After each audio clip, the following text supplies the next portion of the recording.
Yo. What's We here good, today. man? Feeling good. How about you?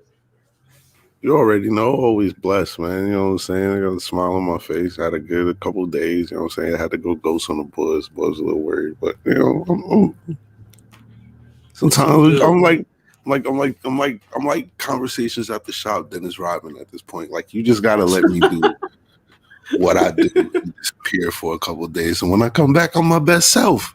It's just That's all we need. And you know what? Most importantly, and why, I got a smile on my face because I got a Cash App today. I got a Cash App earlier today for $20. And the reason I got that is because my G League Lakers went to work on that team up in Brooklyn. And I feel great about it. So that's just me though. I feel amazing. a dead clock, Corey. Dead clock. I blame Dennis Schroeder for that fucking loss, by the way. And you know what? We should have caught Dennis Schroeder in the back near the locker room after the fucking game and handled that. But we let him I still don't know why Kyrie was so mad. I still don't know why he was so mad. He called on the N-word, man. And Dennis Schroeder not from here. He was already in his face. He did it after Dennis, like he got in Dennis's face, and then Dennis said that. Like you can't blame that. I'm sorry. Like something happened before then to make you get in his face in the first place.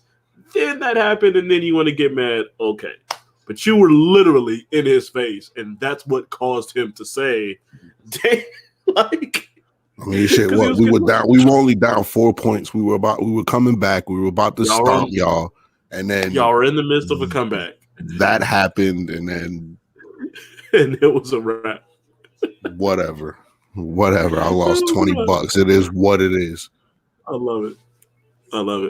I'm proud of my man. team. Go ahead. We on episode 18, by the way. You know what I'm saying? Fight Night episode 18. Go ahead and get your motherfucking intro off for our first time listeners, man. You know what it is. The West Coast captain of this here shit. Asshole by nature. Y'all can tell because that whole segment didn't have nothing to do with MMA, and I don't care.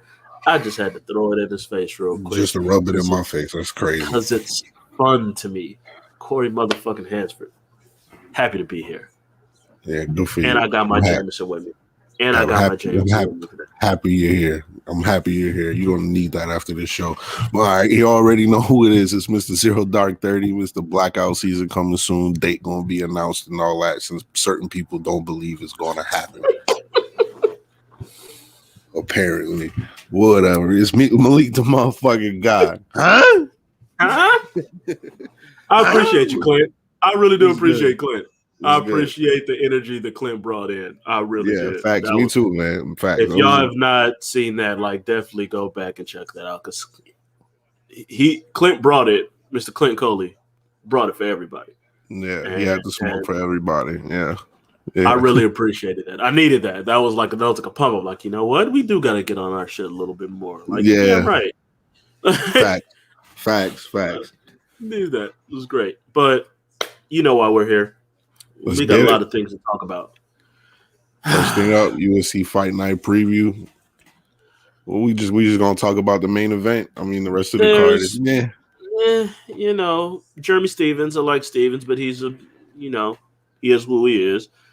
Yeah. Andre Arlovsky's down there. I think he just took this on short notice, if I'm not mistaken. I don't think he was supposed to be on this card.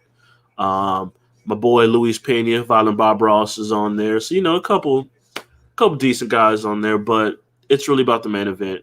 Former middleweight champion, the Robert Whittaker. What was supposed to be Paulo Costa, if I'm not mistaken.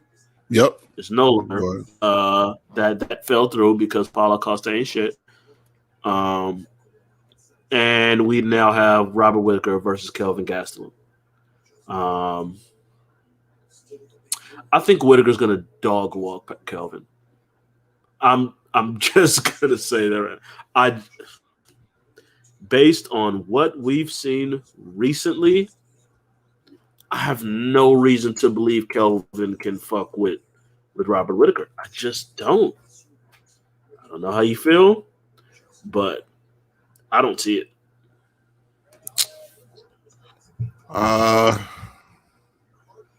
There's no reason for me to believe that Robert Whittaker wouldn't dominate this fight. But only reason why I'm giving Gastelum more of a chance is just because of his fight versus Izzy. Like, feel like maybe, you know what I'm saying? Because he gave Izzy a tougher time than Whittaker did. He gave Izzy an extremely tough time. Absolutely. So, you know what I'm saying? So I'm not just going to discount what Gastelum may bring to the table. I still got Whittaker winning, but I got Whittaker. I don't see it being a knockout or anything like that. I got Whittaker winning probably by decision. To be honest, Agree with that. I don't see it as a knockout. Gastelum's really, really tough. He doesn't really get knocked out like that. He's never lost a fight by knockout. He has 6 losses, 4 of them are by decision, and 2 are by submission. Right. So yeah, I don't see it being a knockout, but I do see it being a clear victory for Whittaker. He's just been really fucking good. Like, yes, that Izzy fight. I mean, it ain't like he didn't catch Izzy a couple times too, and we know Izzy can sometimes get hit. Kelvin caught him as well, but that Darren Till, like, it was clear. Jared Cannonier, clear. Like, these are the dudes, like, man, they might be the next to really challenge Izzy. And Whittaker was just like, you're not close to this level. Right. Go over there. You're not at this table, Darren Till. You're not at this table, Jared Cannonier. There's levels to this shit. And Whittaker really showed that. And I have to respect it. Gastelum, he won his last fight over Ian Heinisch. Who cares? You got tapped by, who was it? Hermanson? Hermanson tapped him in a minute with a mean heel hook. That shit was mean. But it was 3 losses in a row before that. The Hermanson heel hook loss, clear loss to Darren Till. That was just a decent fight, but it was a clear loss. And the Izzy fight, which was a great effort, but also a clear loss. And now you're telling me you're going to come in here for Whittaker? I don't see it. The thing with Gastelum, he's got that stubborn Mexican, I'm going to go out on my shield and you can't kill me. And Whittaker has shown that he's there too. Romero fights. So this could absolutely be one of those wars. At least that's what I'm hoping for. I'm not. I want Whittaker to run him. You want him to hurry up and fight Izzy. That's why. I just want that to, like, that should be the fight, and it's clearly the fight to make. There's not really much else for Izzy at middleweight, and I don't think, like, if Gastelum wins this fight, it's not like, oh yeah, he's definitely number 1 contender now. Like, he's still gonna have to do more, and like, I'm not looking forward to, if Gastelum were to win, I'm not looking forward to seeing what's next for the middleweight division. I feel like Izzy would have to wait, or they'll be like, fuck it, just throw Darren Till in there. Right. And which shouldn't be happening. So I'd rather, to be clear, I think Whittaker earned it. Quite frankly, I think Whittaker should have gotten that fight regardless. He shouldn't have had even the Paulo Costa. I didn't think he should have gotten that. I think he should have been able to just wait for Izzy to fight Jan and then come back, just like Jan is now set to fight Glover. Like, this is like, that's kind of what I thought Whittaker had earned. Right. And I hate seeing situations like that, where it's like, you really shouldn't have to, but guys need to get paid. Guys need money. UFC still ain't paying. UFC ain't paying people like that still. Like, so they need to get the money. So I can't get mad at them for being like, fuck it, I got to take this fight. And then that hurts them. And for someone like Whittaker, who's arguably could have gotten an immediate rematch with his run and the fights that he had given the UFC, didn't, and then beat 2 of your top contenders and still can't get it, like that bothers me a little bit. So for his sake, I would rather him win and get the shot that he deserves. Right. As opposed to a giant jumble fucking mashup of whatever the fuck happens. Right. So we touching on the rest of the card, or we gonna move on from there? We can if you want. Do you have a care of Jeremy Stevens and Jakar Close? Jakar Close is kind of a very underrated fighter at 145, but I mean, I'm still gonna pick Jeremy. I'm gonna run with Close, just to get someone new and have someone pushing, someone else up in the 145 is fucking. It's 145. Like there's always some. Oh wait, my bad. Excuse me. This is a lightweight. Even more so. Whole lot of shit at 155. Okay. So I'm down with all that, but we'll see. I'm gonna lean towards Close. Stevens is still Stevens, but he's on the other side. Yeah, he's like 50. He's like a 50-50. Like certain fights he shows up and he does his thing, and then certain fights he gets dog walked. So it's it's like a 50-50 thing. Right. I don't even know I'm sorry, Chase Sherman. I'm sorry, you might be a big prospect. I do not know you. Was the fucking Kiki Palmer video clip insert here? I don't know who this man is. I'm sorry. I don't. Sorry. Right. And Dre's long been one of my favorite heavyweights. I've always kind of fucked with Arlovsky. So sentimentally, I'm absolutely rooting for Arlovsky in that fight. Ain't Arlovsky on like a little win streak too? And he won like 2-3 in a row.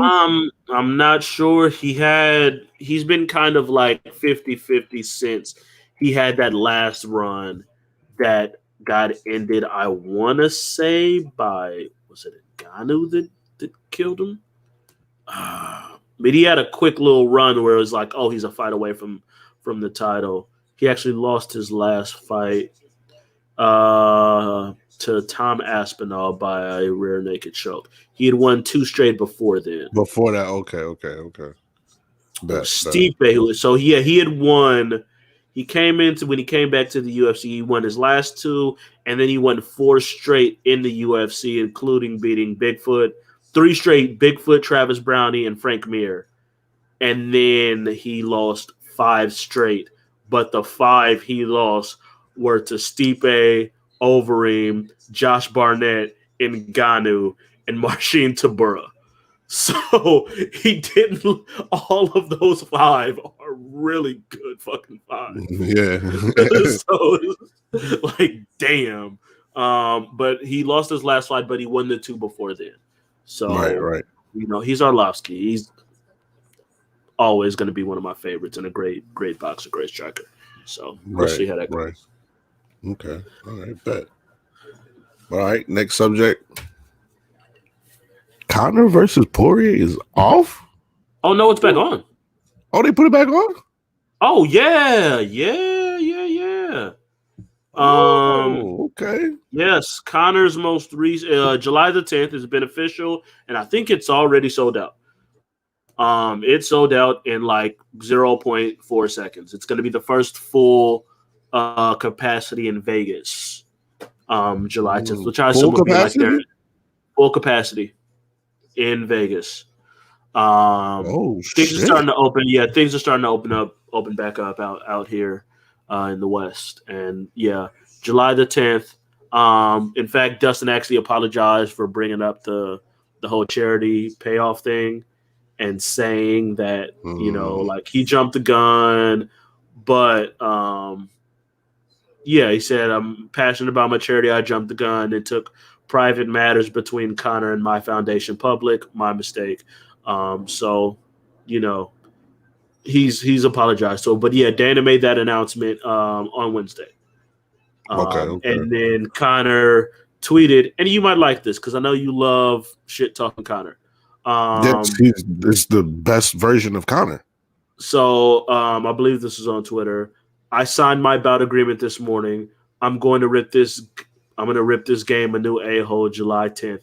The Mac is back in Sin City, full house. So, and to be honest with you, I think Conor needs a crowd.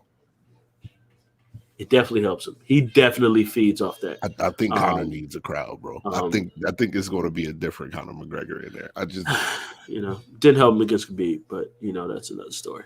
Whatever. He duck smoke too.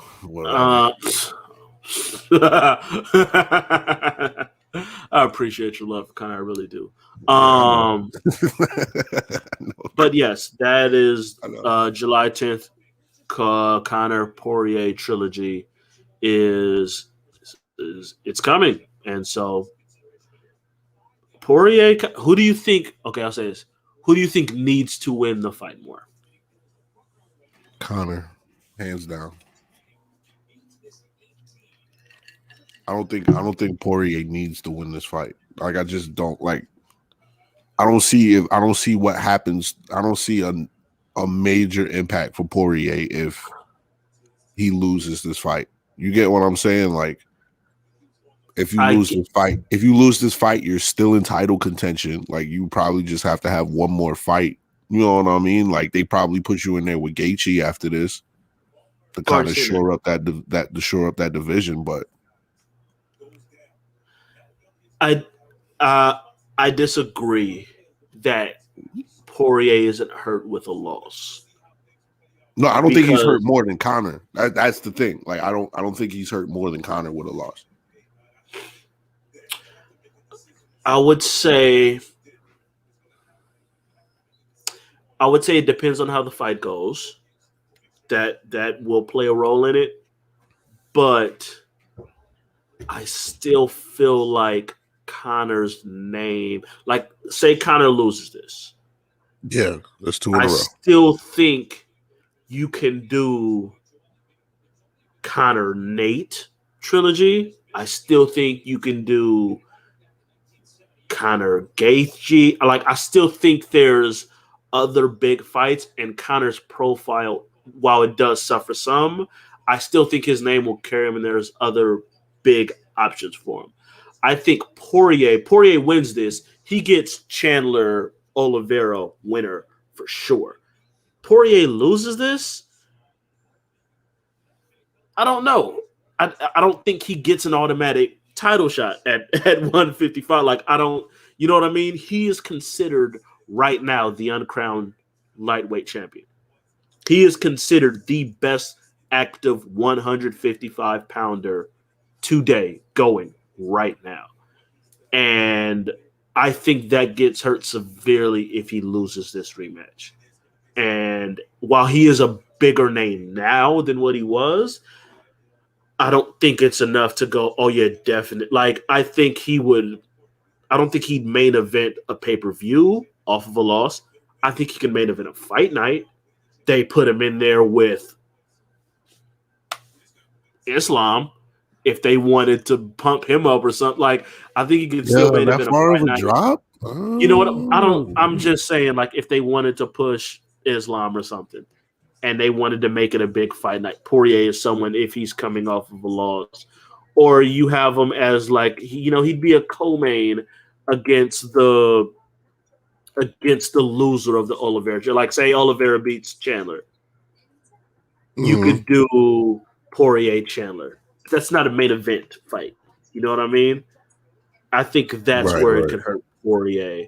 And that's kind of my concern with it, because he is like everyone.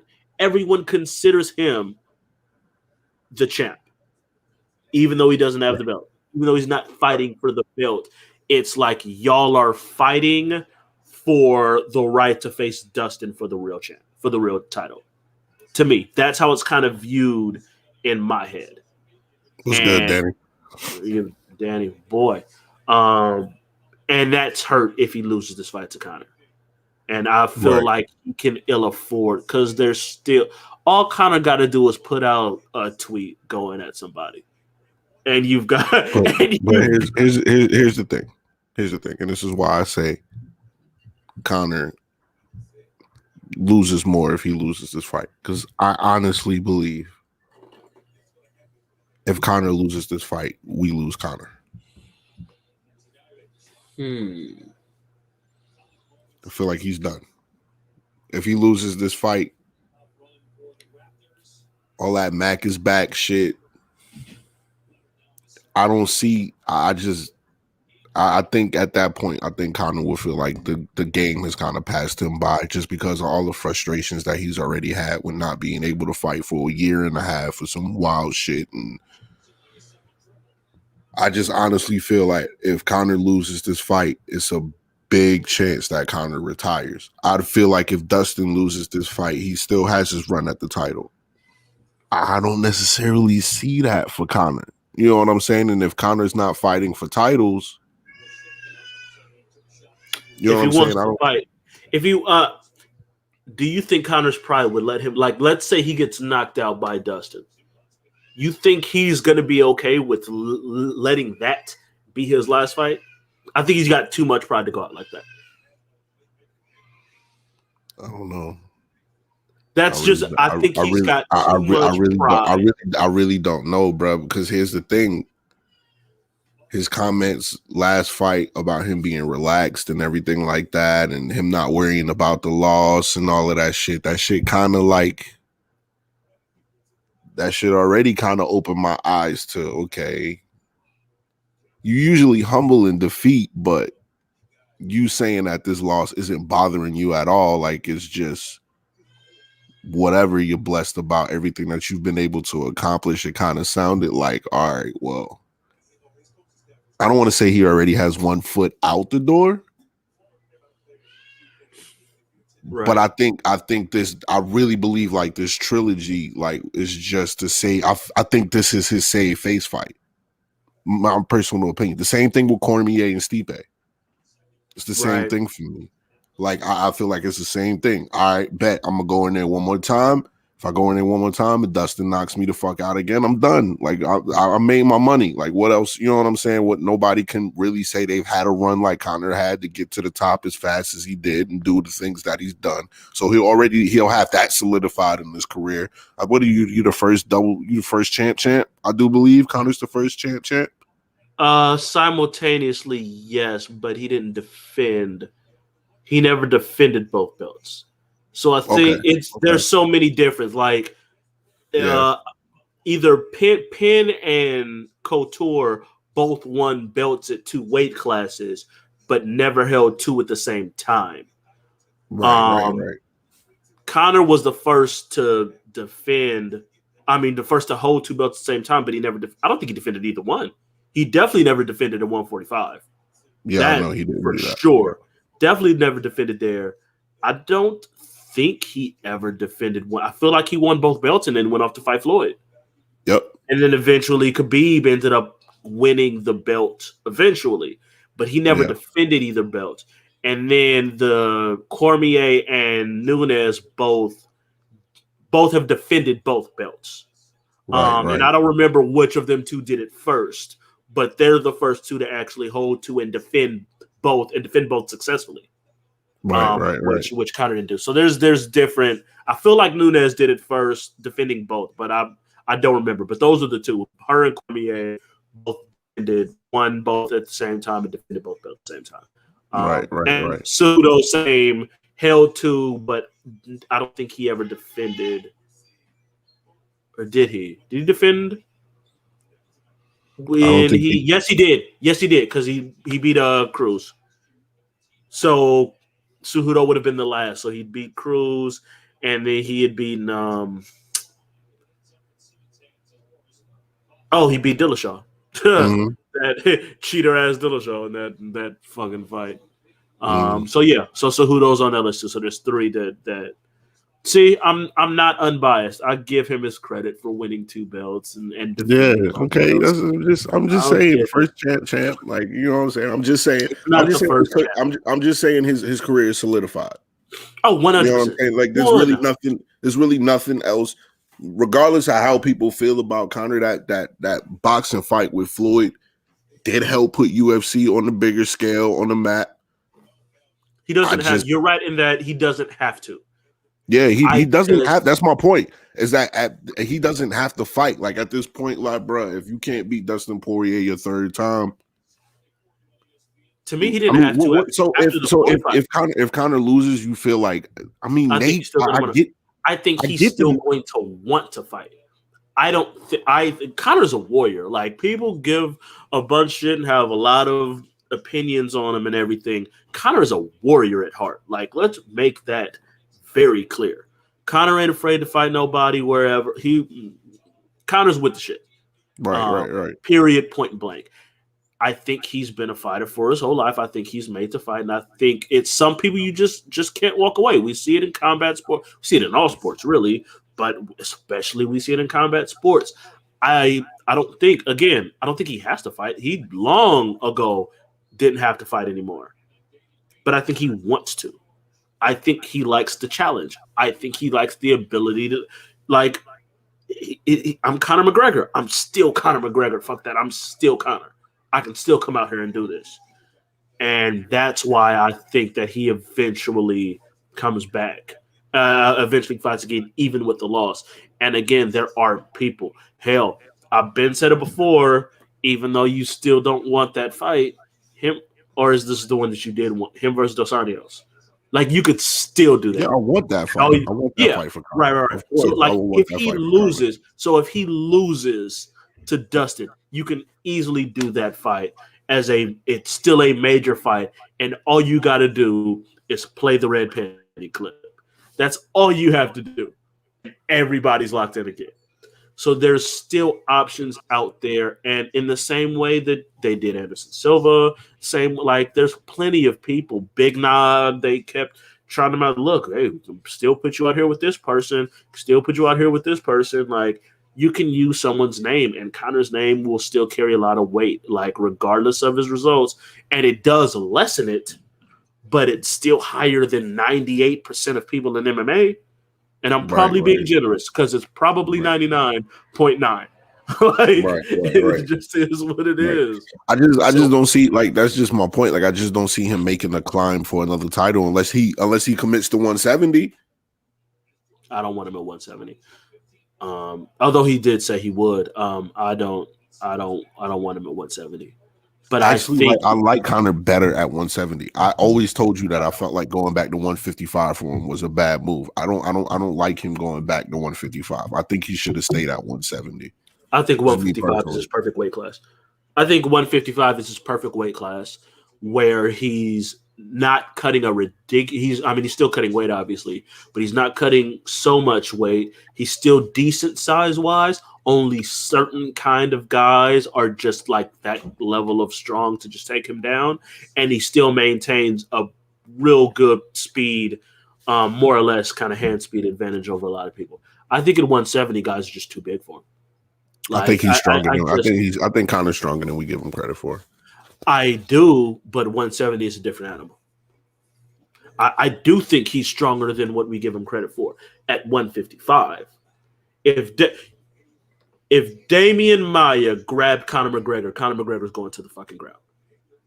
If Kamaru Usman grabs him, he's going, like, there's guys like that. That's just, fucking Leon Edwards. I don't think he's stopping Leon Edwards from fucking taking him down. I just think those guys, it's just a different level of size and strength.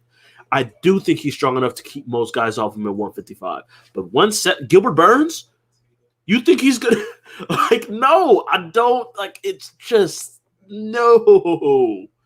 Stay away from that. 155, I think he can keep. Khabib's a whole different fucking animal. I'm not counting that. Damn near ready to put Islam in that fucking group too, the way he did. Oh boy, in that other fight. But like 170, them dudes is like no. Like we just saw with fucking Izzy. And granted, Izzy purposely didn't put on weight because he always planned on coming back down to 185. So he didn't want to do like how Roy Jones killed his body, putting on all that kind of muscle and then taking it off. You know, Izzy didn't want to do that. Makes sense, but it cost him. Right. Like, I don't think Conor has that kind of frame. To put on that kind of muscle that he would need. For me, I think 155 is that perfect middle ground where he can completely maximize all of his best skills. For me, right. I think the 155 division is passing by. It's just my personal opinion. Like at this point, like I just thought of another one. Conor and Max sells itself with a low. Like again, I know you want to protect Conor. I'm just saying there are win or loss.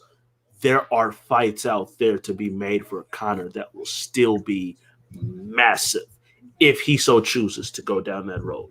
No, if Conor loses this fight and he fights again, he needs like a Max Holloway type win. That's what Conor is going to need to propel him back into being Conor McGregor again. Like that's just. But even off a loss, if you see Conor Max as a headliner, you're still hooked. Like, you know what I mean? Like you're like, oh shit. And then it's, they fought way back when, well before Max became Max, well before Conor became Conor. Now we're the same thing that you did with Poirier. But you can tell that again. Like there's so much for Conor if he wants to. I personally think, and maybe it's just this is how a lot of fighters have been. So I think Conor's gonna be the same. There's very few fighters who've just been able to like Andre Ward has, for instance. There are very few fighters like Andre, like rest in peace, Marvin Hagler. Marvin Hagler felt he got robbed. He said, "Fuck that, I'm not fighting again," and he didn't fucking fight again, and really didn't. Like there's very, very those guys are few and far between who are able to do that and really go away and just be done with it. Right. And I don't think Conor is one of those exceptions. Right. Oh no, he got a lot of money, man. He got a lot of bread. If he ain't have the bread, if the money wasn't that long, I'd agree 100% with you. You pulling up the fights in yachts, bro. You're not lying. Yo, you pulling up the fights in yachts, bro. Like you lose, bro. I might just be like, yo, you know what, man? Y'all niggas got it, bro. I'm gonna go ahead and you know what I'm saying. I'm gonna try to get like a Pacquiao fight or some shit like that. Make this money and then you can do that too. I'm out. You know what I'm saying? Like, I don't need to fight MMA. Like I could transition into boxing too and make money fights off of that. You know what I mean? Like I honestly feel like if Conor loses this fight, this is the last time we see Conor in MMA. That's just me personally. Because if he loses, Nate's going to start talking shit. Nate's not going to want to fight him. But then Nate got a Leon Edwards fight. Nate got to beat Leon, and we got to see what the fuck. We got to see what the fuck is going on with that too. So there's a whole bunch of question marks. That's my point. That's why I'm like, yo, Conor kind of needs to win this fight. Even more so. So if Conor loses and Nate loses, you know what I mean? Which is a very real possibility. This is to be real with you. I'm gonna be honest. I don't think I care for a Nate Conor 3 fight.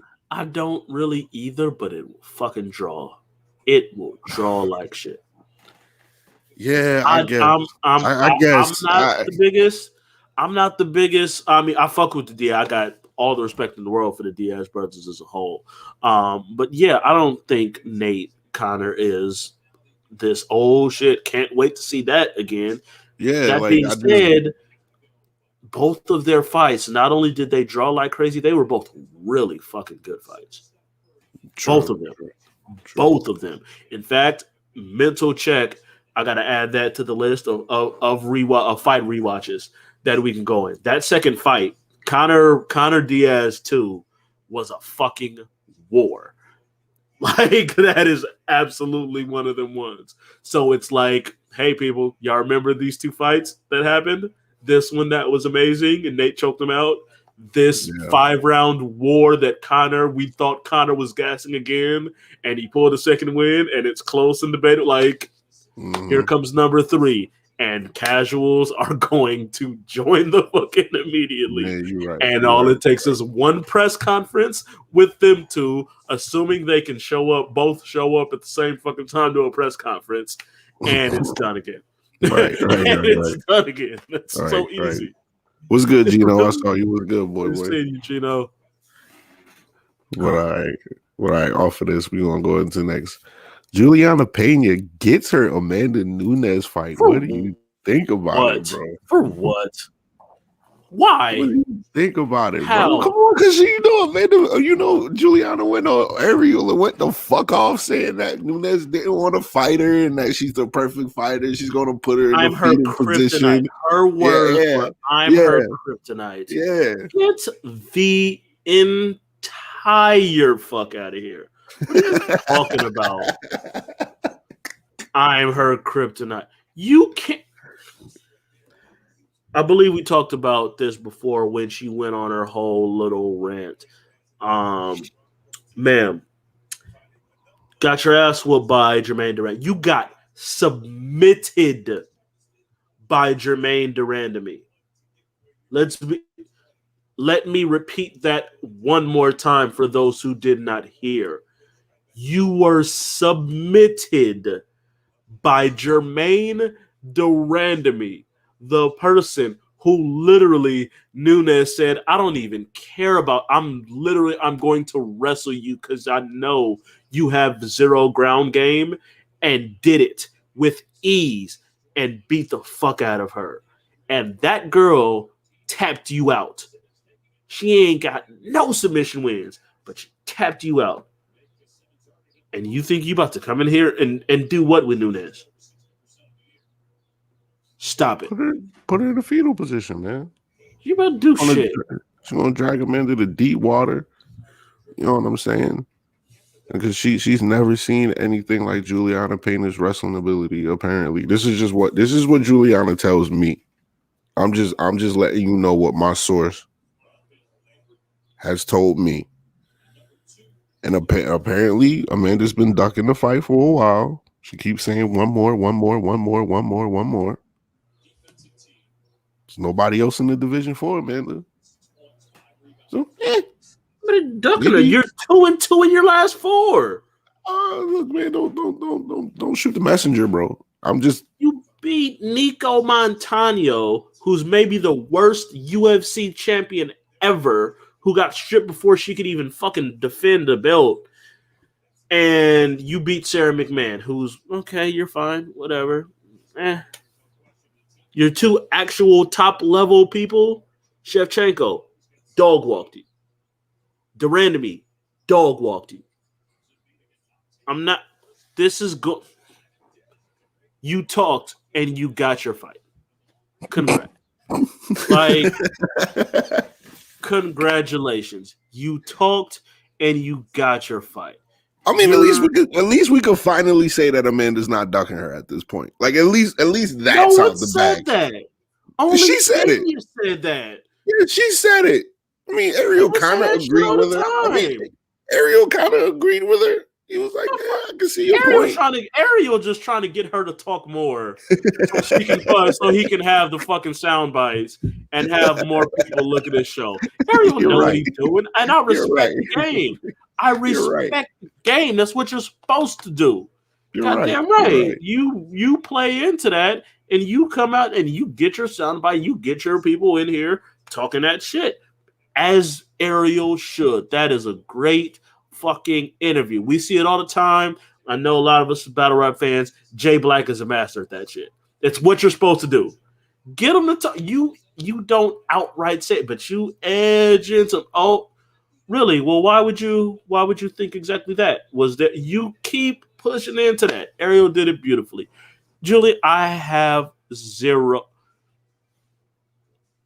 If she makes it out of 2 rounds, I'll be fucking impressed. I'll be real with you. If she makes it out of 2 rounds, I will be shocked. She is nothing for Amanda Nunes. Nobody has anything for Amanda Nunes except fucking Shevchenko. That's it. Nobody else has shit for Nunes. And since they are just insistent on not making this Shevchenko about to murder somebody else in a couple weeks too, that's on the pay-per-view. Is that next week's pay-per-view? I think that's next week. Next week's pay-per-view. No. Or she's the one after. Is it next week? Because it's still a 3 title fight. It's Rose versus Weili, and Rose versus Weili and her versus Andrade. Yeah, she's gonna dog walk Andrade. Like, congrats. Like, listen, you played the game well, Pena. You played the game well. You did your job. Good job. I have zero. This needs to be Rousey level odds. Like, that's what this better fucking be. Because I'm almost embarrassed that this is what we have left for one of the 5 greatest fighters in the history of mixed martial arts, and this is what the fuck we have to give her is Juliana Pena, who gets subbed by fucking Jermaine Durand. I cannot stress this enough. She is like what?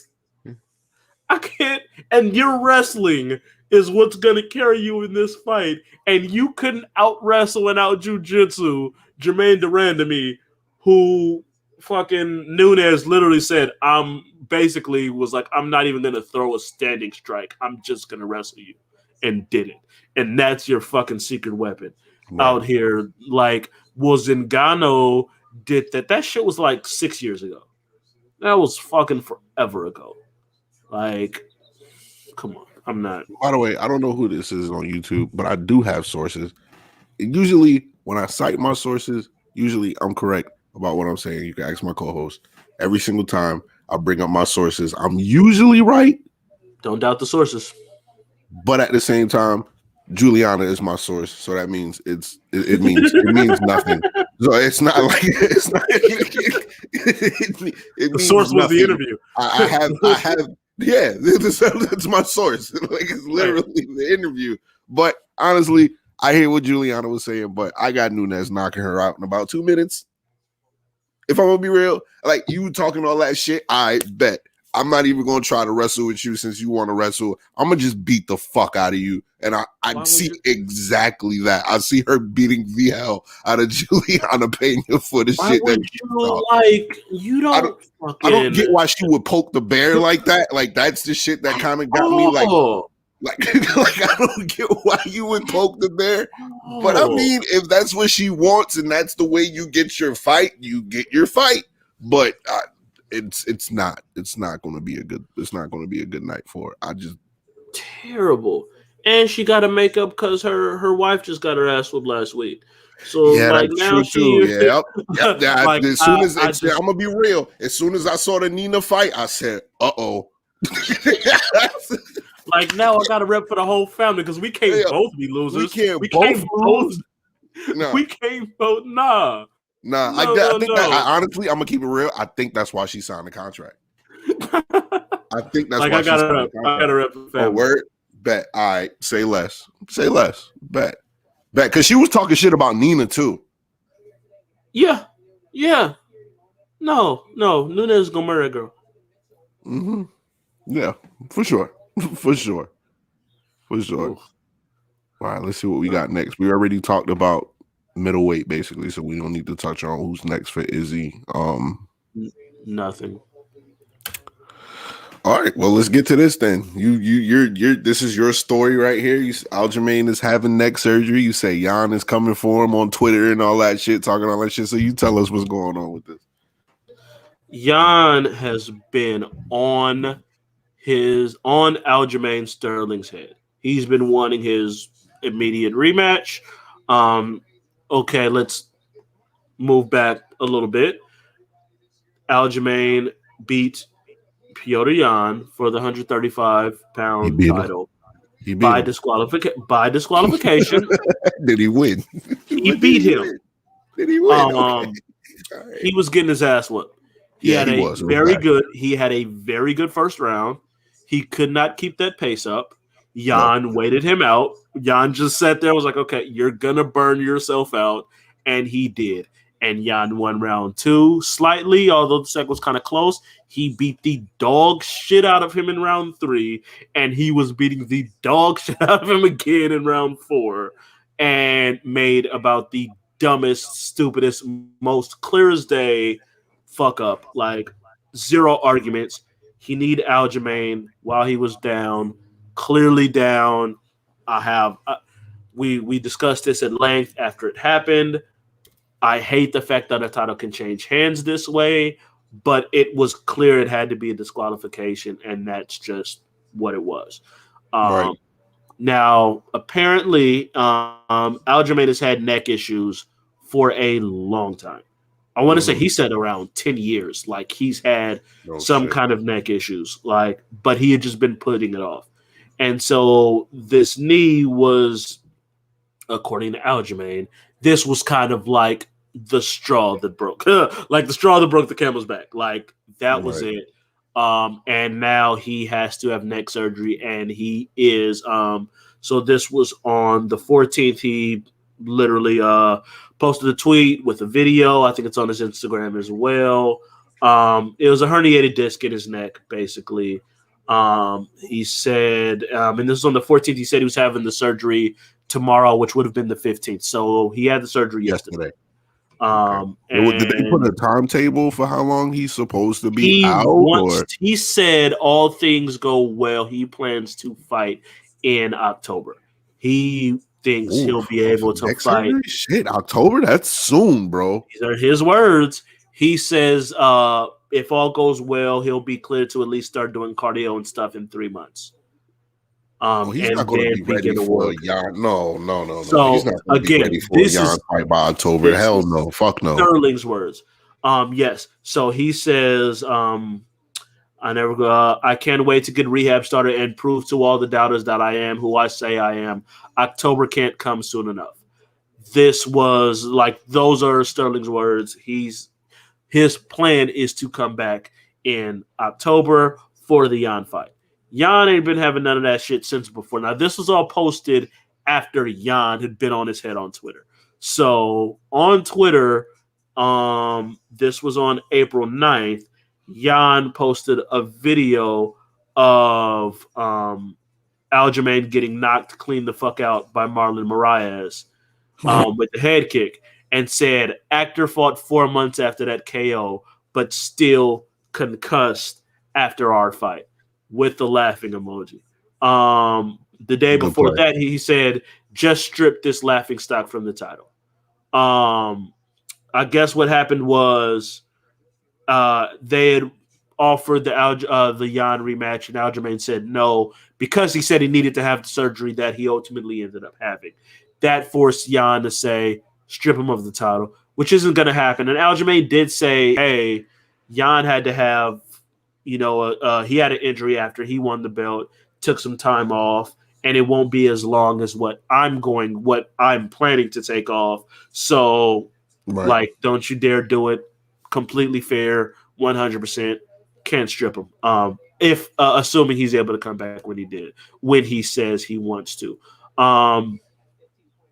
Jan also followed that with Aljamain responded to that saying, the laughing stock has the belt. You fought your first top 5 opponent and were too stupid to win. I can't wait to slap the shit out of you. Jan responded basically saying, just admit you're terrified to enter the octagon with me again. Your ass is getting stripped, pussy. Which again, you're not getting stripped, but after Aljamain, it's funny. Who the fuck is writing these tweets for Jan? Because he can't speak no English, so I don't Google get Translate? It. The ref clearly told you in English you had a downed opponent and you still thought you could throw a fucking knee. So it's crazy that you know how to call somebody a pussy on Twitter. Like, that's wild. Somebody's writing that shit for Jan. I don't trust that unless he's saying that in another language. And Google Translate. Look, I don't know. So after Jan posted the video talking about he's still concussed now, Aljamain basically said, see you. Oh, God, I didn't even see this shit. Aljamain called Jan peanut butter pan. What? Okay. He said for the dummy saying he's out for 9 months, and the loser who says he's faking shit. It was like posted to a video kind of outlining his his issues and stuff. And then he said, "See you in October. See you in October, peanut butter pan. Sincerely, your champ. Suck it, and life goes on." Peanut butter pan. Come on, Aljo. Come on, Aljo. You gotta be better than that. Better than that. To which Jan responded, "Mark my words, this clown's not gonna fight in October." Yeah, I don't see it either. I'm gonna keep it real. I don't see you having neck surgery, bro, and then you fighting in October. I just don't see it. I don't even think that's a good move for you, bro. Like, I understand he's a fighter. My mom has had the same type of surgery with a herniated disc in her neck. I know that's a tough surgery. I know it is, especially with Aljamain being a wrestler too. No, I don't believe he fights in October. I just don't. I don't think we're going to see him until 2022. That's just my personal opinion. I don't think we see him until 2022, bro. So maybe they should strip him. Maybe they should. Well, not strip him, but at least put an interim. Match. This is one of the ones, and unfortunately, UFC has overused interim titles so much. They're trying to chill out. It's devalued it a lot, but they're trying to chill out. If he's unable to go in 2021, this is a time where it would make sense to actually have an interim title fight. Like this is one of those times where it's like, yeah, that would make sense. I'd get it. No one could complain about that. That being said, the obvious fight to make would probably be Jan and Sandhagen, for sure. But just because this also happened a couple days ago, your boy Sugar Sean O'Malley called out Jan. Like, what are you doing in July? In his words, what are you doing in July, brother? Want to beat me up while you wait for your rematch? And Jan asked O'Malley, "Are you high again?" Whoever's on Jan's Twitter is the real MVP. Like whoever runs his Twitter, I salute you for real. I salute you. Any of this on any of his interviews like this. But he can't speak English. That's the way he speaks a little English. He speaks a little English. He speaks enough. He speaks enough. He's extensive in the language if he's saying all of this, bro. He's extensive in the language and say, nah, somebody's definitely writing this shit for him. Gotta be. I'm not mad at it. But regardless of everything, hope Aljamain's able to recover in a timely fashion. Even if it's not when he wants to, if it's not in October, I want Aljamain to recover fully. Hopefully he can recover fully and be fine, because regardless of how that fight was going and everything of that, he is one of the best 135ers going right now. Right. And it would be a shame if he's not able to really make his recovery and prove that. I mean, he wants to prove that he's that dude. Right. Didn't go too well the first time, but I want him to have that chance, and that would. So you never want to see people's careers greatly altered by injuries like that. I was going to ask you though, real quick, how do you feel about him having the neck surgery? Are you okay with it? Do you feel like this is a punk move on his part? No. Okay. No. Okay. Me neither, because he's a wrestler. If he didn't wrestle as much as he did, I don't give a fuck. I don't care. I'm not fucking with your neck and this in your neck, which goes down to your spinal cord. And no. I'm quite frankly, if this has been an issue for as long as it supposedly has been, like, credit to you, and also you're a fucking idiot. You should have gotten some kind of shit done like that. Don't play with that. Don't play with no shit like that. Look at my favorite wrestler of all time, Kurt Angle. Kept putting shit off, minor surgeries. Oh, let's just do this one instead of having the real surgery and all that.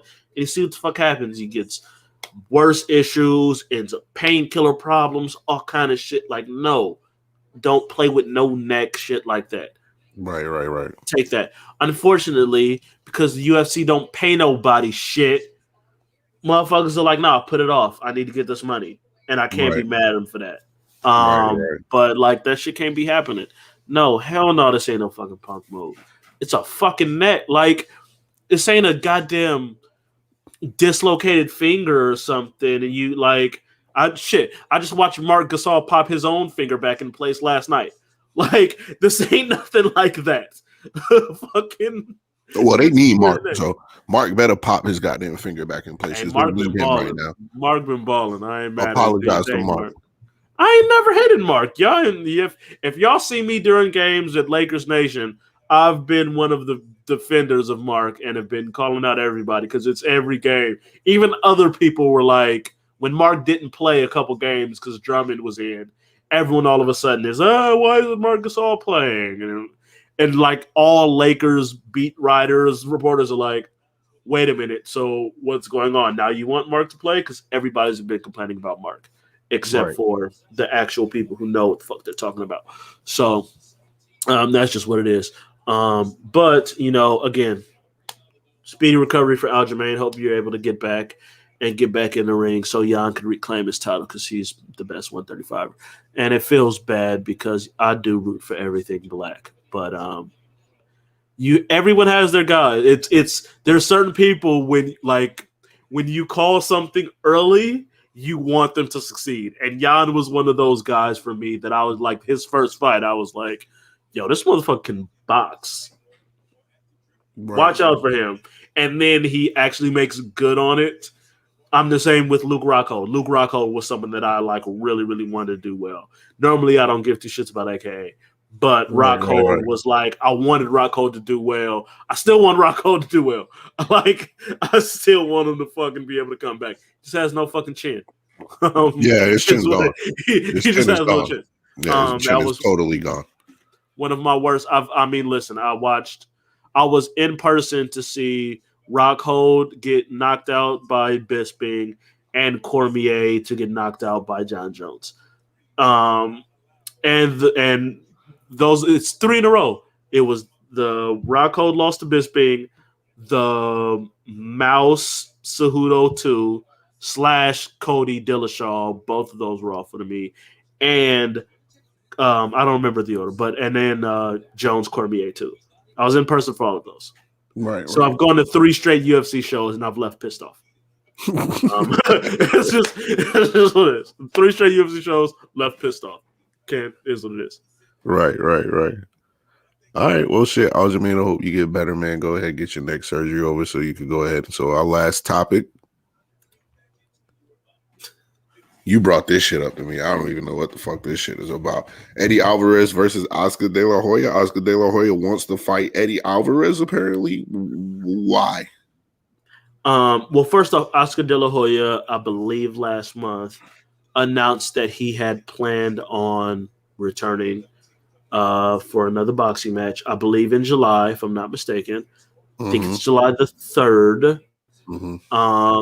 And Eddie Alvarez, former UFC lightweight champion, now over in one championship, just got fucking disqualified for punching a guy in the back of the head.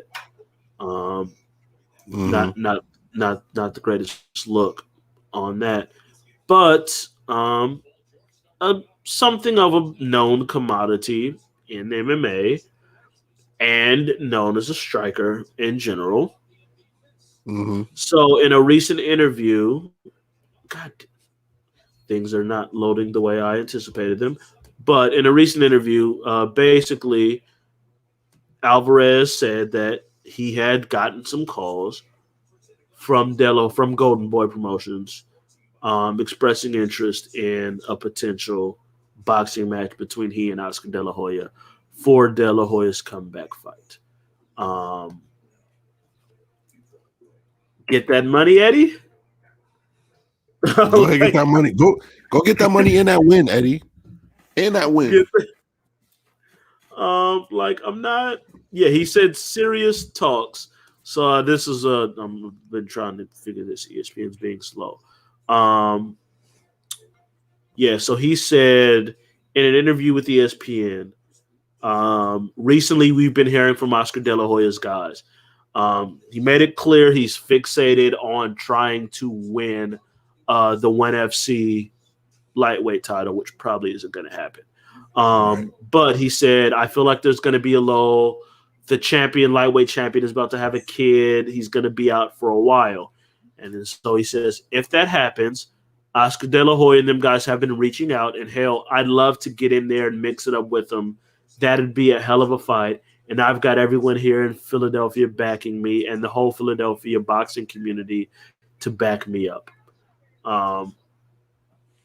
And yes, July the 3rd, De La Hoya said July the 3rd he's making his comeback. Go get paid, Eddie. Get your money, Eddie. Get your money, Eddie. I am not a big De La Hoya fan. I think he's relatively overrated in the world of boxing. I give him full credit. He's been out for a while too. He's been out for a long time, a very long. I've always said, as a draw and a businessman, I give Oscar De La Hoya credit. I also give him a lot of credit. He's now 48 years old. Just turned 48 in February.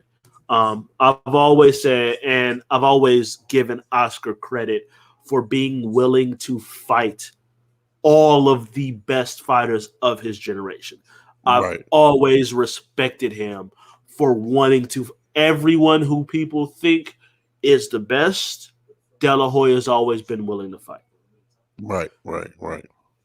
He also lost to all of them. All of these fights, De La Hoya is one of the biggest pay-per-view draws in the history of boxing, like top 3 pay-per-view draws ever. Period. This is not debatable. He lost all them fights. And there's a couple that he probably got robbed in, but there's also a couple of other fights that he shouldn't have won that he did get a win in. So it evens out to me. Right. Sweet Pea beat you. I don't care. So cancel out that Shane Mosley fight that you pretty clearly won. Sweet Pea beat you. We're even. You lost to Hopkins. You lost to Floyd. You ran for the last 2-3 rounds against Trinidad for no fucking reason. You're beating the shit out of him most of that fight. That's stupid. Like all of these biggest fights, he loses. It is what it is. His best win is like fucking Fernando Vargas, who's the 10th best fighter of his generation, maybe. Like, no one's checking for Fernando Vargas like that. Right. It is still boxing. It is still boxing. Yeah. It's still boxing. So you got De La Hoya. I do have De La Hoya. I say all that to say I still edge Oscar De La Hoya. Alvarez, you're an MMA fighter, and yes, you're a striker in MMA, but there is a difference in MMA striking and boxing. And yes, Oscar is not going to have the same. He didn't have it when he fought Floyd last or whenever. But he's not trash. Like I say, he's lost these fights, but I mean, we're talking Hall of Fame fighters that he lost to. Top level. Yeah. Right. He's still Oscar De La Hoya. He's still a very good fighter. And it ain't like Eddie is fucking 29. True. Eddie's going on 40 himself. I mean, De La Hoya is going on 50, but Eddie's going on 40. Eddie's been in a lot of wars. And if this was Eddie 5 years ago, I'd might lean towards Eddie. Okay. But I don't think Eddie. One question. Is this a Triller fight or is this a Golden fight. Boy? It's a Triller fight? Yes. I got Eddie still. Like I mean, you putting him in there for what? 8 2-minute rounds? 8 or 10 rounds. I'm not sure. They didn't, nothing's. I'm sure that'll come once an actual fight is announced. I'm sure all the specifics and everything would come. Because if you do 8 2-minute rounds, it's 16 minutes, correct? Yes. He does 15 minutes on a regular 5-minute 3-round fights. You know what I'm saying? Like and he's been more active. Like just to me, I'm more worried about Oscar's age and the time he hasn't been fighting. I don't know how long Oscar's been training. I can't say that he's been totally dormant. And you know what I'm saying? And he hasn't been doing anything. And maybe he's just inspired by Mike Tyson and Roy Jones Jr. And that's the reason why he wants to do it. But right. I would have, if I was Oscar, I wouldn't fight fucking Eddie Alvarez. I'd go find Trinidad or somebody who hasn't fought for the same amount of time as you and then try to do that. I that's the only reason why I edge Eddie Alvarez in the fight, to be honest with you. I understand the difference between MMA and boxing and all of that, but I wouldn't have chose Eddie. Like that's just me. Like Eddie don't give a fuck about getting knocked out either. So very true. You know what I mean? And I don't see Eddie taking it easy on Oscar De La Hoya by any means necessary. No, you know what I'm saying? Not. So absolutely not. This might have to be a little $5 bet. We're not gonna put too much on this because it's not. You willing to bet money Oscar De La Hoya gonna win? Are you that confident? Are you that confident? That's the point. Are you that confident that you would put? Fuck it. Let's do 20. Would you put 20 on Oscar De La Hoya to win against Eddie Alvarez?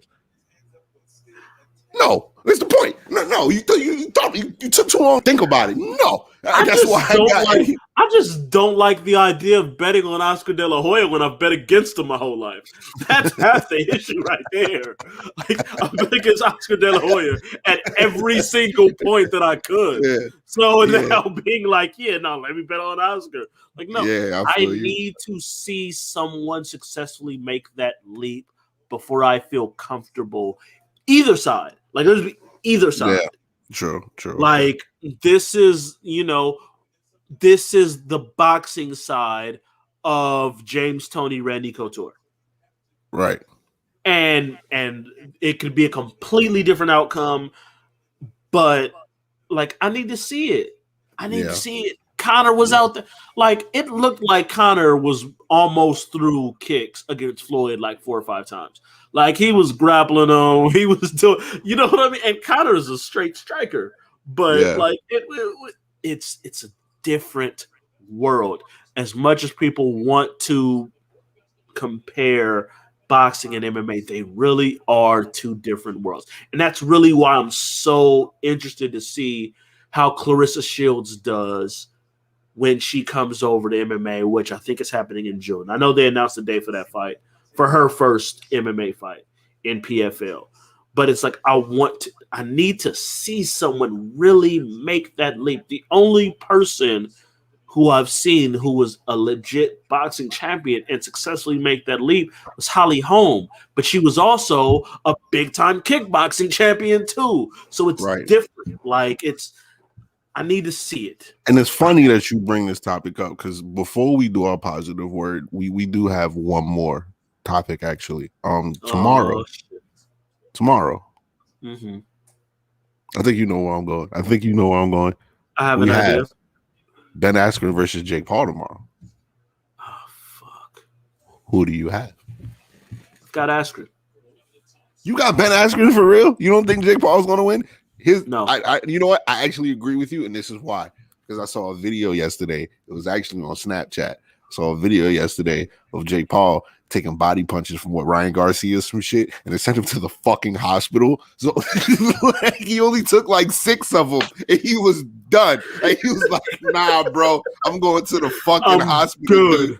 Yeah, it was good. It was one of those drills where he was like, "Yo, just hit me in the stomach. Let's see how many hits you can take." He literally took like 6. Usually, when I watch videos like that, it's a lot of shots. Like, and there'll be multiple people. It was like, you know what I'm saying? It'll be. I mean, it is Ryan Garcia. Like, let's not. But you know what I mean? Ryan Garcia is legit. But at the same time, so you have Ben winning the fight. Yes. Are you putting money on this? Can we put money on this fight? Because Are you gonna make me actually watch this fight for real? Yes, I'm gonna make you watch this fight. Actually, watch this fight. This fight is monumental for the fight game. I don't understand. Like, especially for Ben Askren, especially for Ben. Ben's got to win this fight. Yes, he does have to win this fight, 100%. But are you putting money on Ben Askren beating Jake Paul tomorrow? What are we doing? I got $10 on Jake Paul. Fuck it. Let's do Fuck it. I got $10. I got $10 on Jake Paul. You were gonna put money on Jake fucking Paul. I got $10 on Jake Paul. We gonna ride with Jake Paul. Fuck it. Fuck it, yo. I've seen Ben Askren's training videos. I don't like him. I don't like him either, but at least he's a fucking fighter. I mean, like this ain't Nate Robinson just being I get it. I can box too. Like, I get it. I know it's not Nate. I get it. What is fucking Ben Askren? Like, you can't wrestle. You can't do none of that shit. Nah, you might get paws put to you, bro. I don't know. I got 10 on it. I got 10 on Jake Paul. Not to mention, I know Ben could take a punch because he survived a Robbie Lawler. He survived some Robbie Lawler. Yeah, that shit was crazy. Yeah. Just on that, I don't think Jake Paul can knock him out. And I know Ben is capable of going a distance. Yeah. I'm still going Ben. I know Ben can't strike for real, but nah, I can't do that. Jesus, Ben. Would that be worse? Like, would that hurt the MMA worse than like Nate Robinson as a black man getting knocked out by? That was Logan Paul that knocked out Nate, correct? No, that was Jake. That was Jake too? That was Jake, yeah. Jake beat the shit out of Nate Robinson. And it's just because Nate had on those Knicks colors. I blame it on the Knicks colors. Yeah, that was an awful would it be worse? So you think the hurt the MMA community would feel if Askren loses would be worse than the hurt the black community felt when Nate got knocked the fuck out? I don't know. Nate was pretty bad. Like Nate went out really bad. Nate went out really, really sad. So I don't think it'll be worse than that. I just think when it comes to what you were talking about with the transition of boxing, like if Ben Askren can't beat Jake Paul, good point. You get what I'm saying? Like, if very good Askren, bro. You've been in championship fights, like all of that shit, bro. Like, but you can't beat Jake Paul. If you can't beat Jake Paul, it might be a wrap for that MMA boxing crossover shit, unless it's like a Conor McGregor or some shit. It's not. I bet Silva's gonna fight somebody. Isn't Silva gonna? Was that announced? Yeah, didn't isn't he fighting? Who's he fighting? The name. Chavez. That's right. He's fighting Chavez. Yeah, Chavez Jr. Right. Yeah, right. My hatred for Chavez won't let me. My hatred for Chavez combined with you're betting on Silva in that fight. I am. That's a pure heart bet. That is purely like my heart is like, no, I'm going with Silva because I despise Julio Cesar Chavez Jr. Okay. Like I can absolutely fully admit that. That is, but I also see like even an older De La Hoya, and granted, like De La Hoya is well past his prime. But when De La Hoya was good, De La Hoya was really fucking good. I've never felt that Julio Cesar Chavez the third junior. He said, yeah, he's junior. Yeah. I've never felt that he was that good. He just literally ran up his record on a bunch of bumps. Right.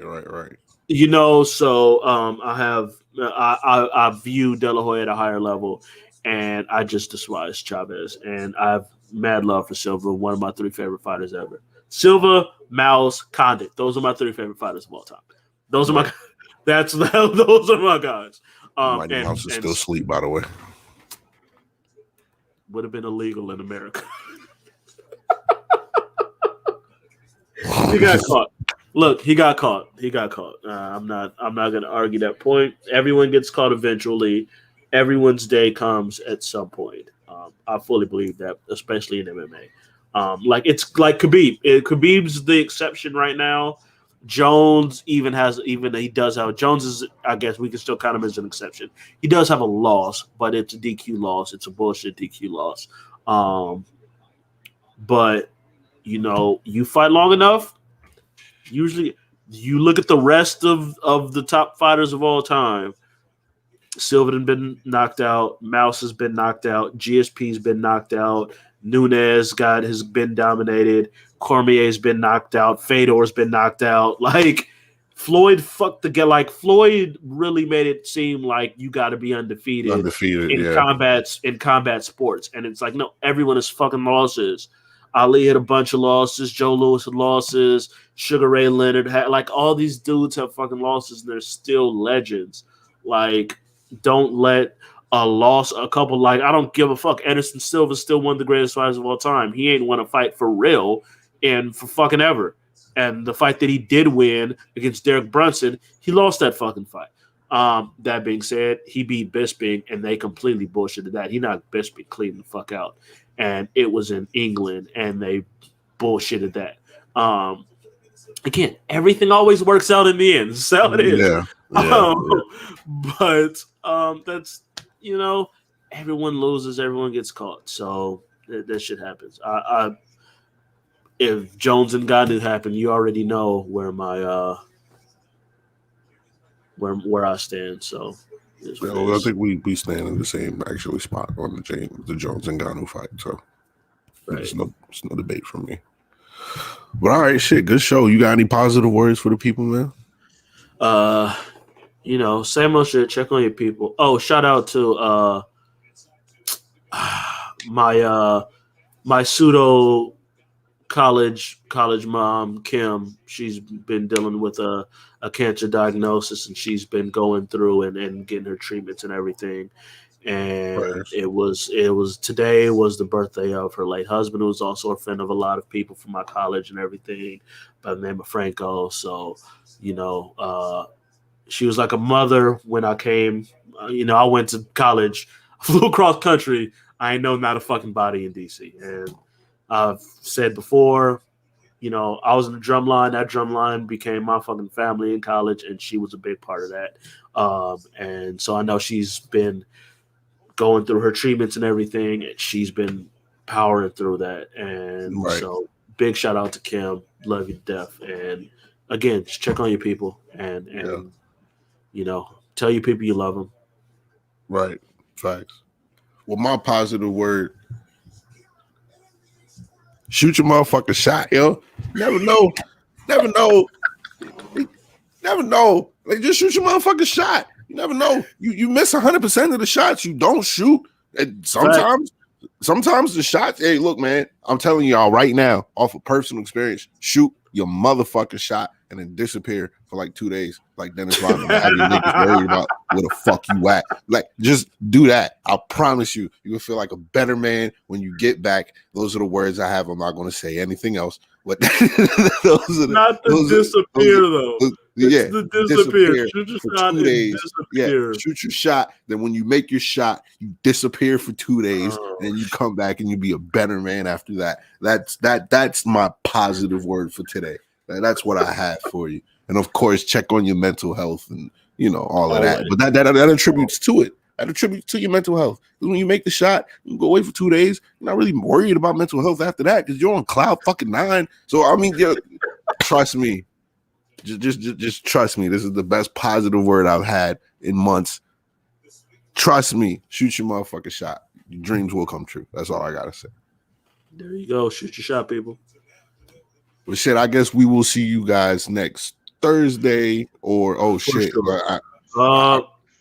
next Thursday we got. Hey, listen, we got the big pay-per-view is next week, so it's true. Yeah. We in for a big one, big show on Thursday. That's gonna be a motherfucker. Usman Masvidal 2. It's next week. So I'm buying that one too. I'm not stealing that one, Dana. I'm actually buying that fight. There you go. But what's up, Gerard? What's good, man? Hi, fellas. How you guys doing? I've only come to just say, great episode. Who you setting the Y'all- mood for with that dark ass room you got going on? What you trying to do? Hold on, let me. It is dark as hell in there. I don't know. So, like, what you trying to do? What you trying to do? No, I was in the kitchen. Yeah. Grandma just got home. Is that a Patriots jacket you got on? No, bro. Secure the bag, bro. Oh, okay. Oh, All right. It looked like a Patriots jacket for a second. I was okay. No, grandma just got home from hip surgery, so like everybody at the crib, so you know. Okay. But I've only come to, do the show announcements. You know what I mean? Okay. Let's do it. Hey man, you already know we got the Patreon popping, man. We got the link out there. Make sure y'all, I'm gonna drop it again. So make sure y'all get that. We got the merch at the shop. I'm gonna drop the link for that again. If you have not seen it, bro, you have not seen the merch at the shop, bro. I swear y'all, all this shit is fire. All of it. I mean, 901 daiquiris. We got 901 daiquiris here. We got, we got phone cases, whatever phone you want. We got the 901 daiquiri shirt, the 901 daiquiris joggers. We got them in They got different colors. joggers, nigga. Hold on. I didn't know you Yes. had joggers. We got joggers, nigga. If you guys would just go on the website and look at this shit, like There's the blue. Number one, there's the blue that Malik was asking for. Exactly. Number two, we just sat here and talked about, Malik's positive words with shooting your shot, and you ain't got no gray joggers. You fucking up. And then we of course we got the up. conversation. Hey man, you know what? I'm gonna edit it tonight. I got y'all. We need to get some gray. You gotta have some gray joggers. It's just. I got y'all. I got y'all. We got the conversation at the shop. T-shirts in all different colors, bro. We got the blue, the pink pastels. We got purple. We got reds. We got oranges, bro. Like we just out here, bro. And then on the back of the shirts, of course, they say come have a conversation with us because that's our slogan. That's what we do, bro. It's all dope. We got the hoodies. We got everything. We even got shit for the ladies, bro. All you ladies out there, we got the 901 daiquiris leggings, bro. Like didn't even know it was like. I am not playing. Like I'm dead ass serious about all of this, y'all. So when I say support, this is what I mean, bro. We got it all. I'm talking about all sizes, For our thick chicks, we got the extra larges because you know how they go, man. Ain't even no go. We got no problems with the girls over on these parts. I can tell you that. So we got the conversation at the shop joints, all different colors, and on the back pants leg it says "Come have a conversation with us, bro." So just know we are out here like they in all different colors, y'all. So whatever you want. Peach. Got yes, teal. We got peach. we got. We have all colors, bro. Like we here, like we legit here, bro. Like it's everything that the nigga been working on, bro. So I have everything in the shop for y'all. Merch at the shop. Drop the link again for everybody. I'm gonna change the domain name, so that's probably gonna be the domain name. It's merchattheshop.com. So I'm gonna change that, and yeah, that's what I got for y'all, man. But you got any positive word, nigga, since you here? Hey man, shoot your shot, live your life, do what you want to do. Make sure you keep a smile on your face. Hey, bro, go be happy. It's nobody else's job to make you happy. It's your job to make you happy. Facts. Then the rest will follow. Facts. I hadn't talked to y'all about this yet, so I'm gonna break it to y'all. We have another podcast coming to the Conversations at the Shop Network. Uh-oh. I'm not on the podcast. None of you guys are on the podcast. We have two other people.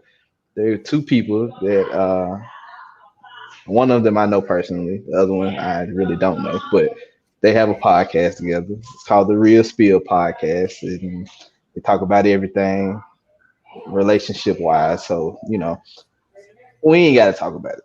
So we have them to do it. Oh no, I'm gonna be on the podcast. You not being on the podcast is an overall positive. So that's the most important thing. I'm popping up. So they'll go live every Wednesday, 7 p.m. So they got Wednesday. So now we add another show to the brick of shows that we have. There we go. Monday, Divorce Besties. Nothing on Tuesdays. Wednesdays, The Real Spiel. Thursdays, Fight Night. Saturday is Conversations at the Shop. Now look, people. All we ask is for your support. These last few weeks, y'all been doing that with watching the videos. Now we just got to get some more support rolling for everything else, so we can keep bringing on guests like Clint Coley, like comedian Ty Davis. We got another guest in the works that I won't tell y'all about, but I told Corey and them about it, so they know about it. But I'm bringing on guests. I don't even remember this, but I know it's good. Oh my gosh, I know it's good. My short-term memory can be bad sometimes. I'm sorry. The mayor is on. The mayor. I remember this. Yes, we talked about it last Saturday. I remember having to talk. I just sometimes you just gotta tune Gerard out, and when I get used to it, sometimes I can't control it, and it just happens. By the way, I won't be on the show this Saturday.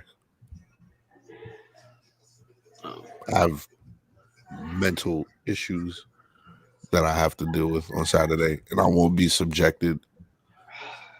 Anyway, I caught a little bit of smoke today, but I know it's going to be a lot worse on Saturday.